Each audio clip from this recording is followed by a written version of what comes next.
Hello, Misfits, and welcome. In this episode, I am talking all about how to create memorable NPCs. And I am not talking about the random people that you kind of make up on the fly because your party asked for some random person's name and you weren't prepared for that. No. I am talking about specific characters that you are creating for the story. Mentors, quest givers, kings, those types of characters. We've done the villains, we've talked about the bad guys, but let's talk about some of our other non-playable characters that your party might come across. As with anything, these are just my tips and helpful hints and things. This might not work for you. This is just what I do. These are the things that I think about when I'm creating this. So just take what works for you, or at the very least, hopefully this will sort of steer you in the right direction to come up with your own things when you are crafting your own NPCs. So I've broken this down into like 5 things with maybe like an optional number 6. But let's start with number 1. So number 1, you need to assign this character a skill or series of skills that they are really good at. This is probably what they are known for, what's gotten them to where they are today, and how they've survived up until this point. This could be anything. This could be them being very strong, and they're known for being a warrior and for how well they handle themselves in battle. This could be superior intellect, and their intelligence has helped them achieve certain things, and that's gotten to them to where they are. This could be how charismatic they are. Maybe they're very suave and debonair, and they've sort of moved themselves up in the world or gotten them to where they are because of their silver tongue. This could be anything, but we need to pick maybe 1 or 2 things that they are really skilled at, and make sure that that is sort of a highlight of their character. All right, now number 2, the antithesis of that, you need to pick a skill or skills that they are very bad at, okay? Maybe they're really strong, but maybe they're also incredibly stupid. Or maybe they're super intelligent, but they're not exactly wise, so they make a lot of decisions based on logic, but not necessarily wisdom, and that is sort of bad for them. Maybe they're very charismatic, but maybe they have extremely low constitution and they get sick or injured very easily. This could be anything, but they need to have something that they are bad at, something that they just really do not excel at. And you can try to stick to your standards like high strength, low intelligence, or you can try to think a little bit outside the box. That is all up to you how you handle that. Number 3, you need to give them interests and fears, things that they are passionate about, things that they seek out, and things that they are afraid of. And this can either reinforce the skills that they are good at or bad at, or it can sort of conflict with what they are good at. If you want to take a more comedic route to a character, then I would recommend going the conflicting route. Let's say you have a character that has horrible strength, but their greatest passion and interest is fighting and battle and things like that. So they're constantly throwing themselves into battle even though they are a weakling and they're terrible at it. Or maybe they are very charismatic and things like that, but maybe they have intense social anxiety. So if they're by themselves giving a rousing speech, they're very eloquent and well put together, but then you put them in front of a crowd and they break down. Little weird sort of things like that. But of course you can also just have it all sort of make a little bit more sense if you're going for a more sort of standard character build. It's all up to you, and your imagination is just sort of can take you wherever you want to go. Number 4, you need to give this character like a quirk or a catchphrase or things like that, mainly so you can tell them apart from other characters and so that your players can tell them apart from other characters. This could be an accent, this could be a stutter, this could be a nickname that they give people. It's really up to you. You don't have to do the whole accent thing, you really don't, but you can still find ways to make these characters stand apart from each other. I don't have to put on an accent, but I can switch from nervous, stuttering, a kind of awkward NPC to someone who's just a little bit more crass and just doesn't really give a shit about what anybody else has to say. There are just different ways that you can sort of inflect the speech of your NPCs and the way they carry themselves and respond to others that sets them apart from each other. And that's more than just switching into an accent or giving them like a weird nickname or something like that. It's really up to you, but I highly recommend this just so everybody can keep each other straight. This is for your benefit, this is for your players' benefit, and it will make that character you create a little bit more unique and memorable.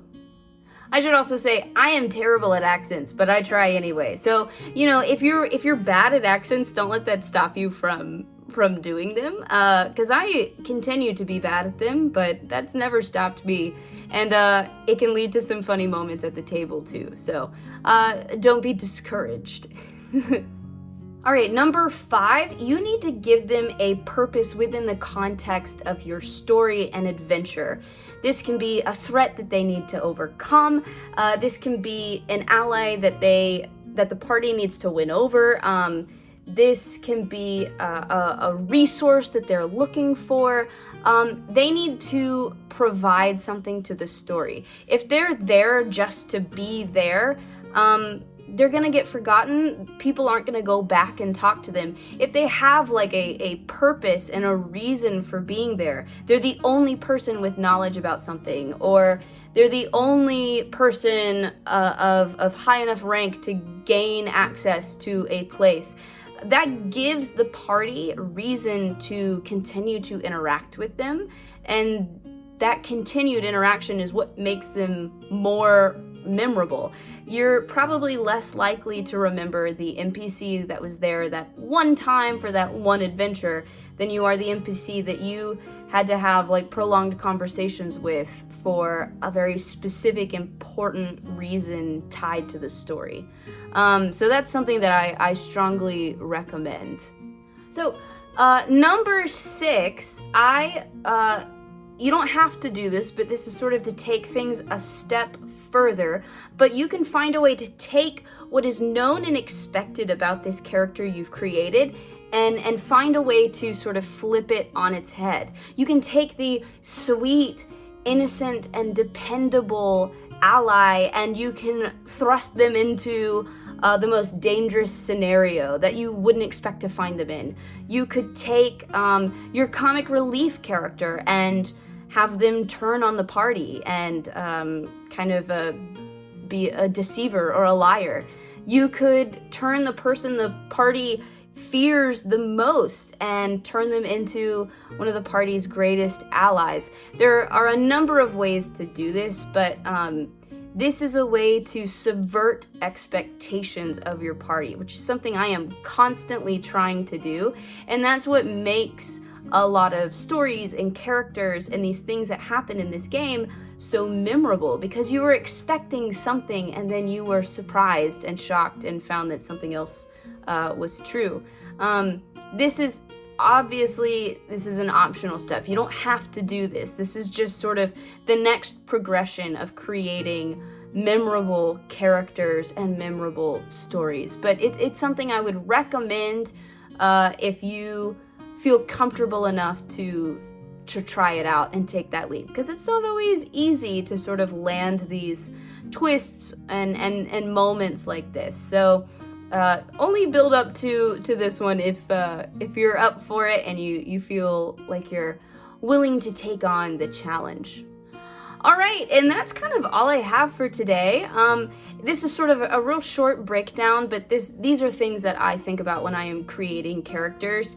And so far, I feel like the majority of the characters I've created in my stories have proven to be quite memorable because my players still talk to them to this day and think about them often. And when they pop up again in stories, they get so excited. So this is just me imparting some of my wisdom, I guess, and hopefully you find it useful to you.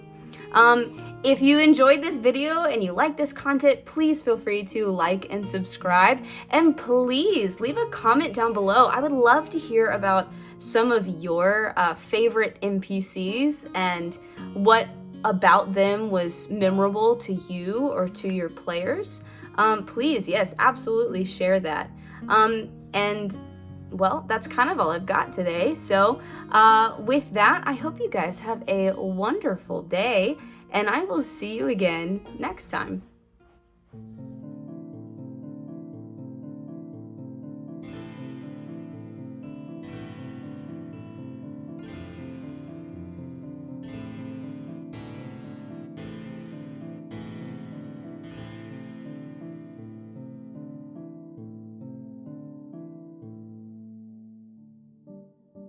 So I think it was a while back now, but I made a video about managing larger parties, and in it I talk about how you should avoid having a large party interact with a large number of NPCs because it's just a lot to keep track of. But I'm going to explain to you about sort of a funny moment where I totally ignored that advice that I gave, and I still stand by the advice. It's still good advice.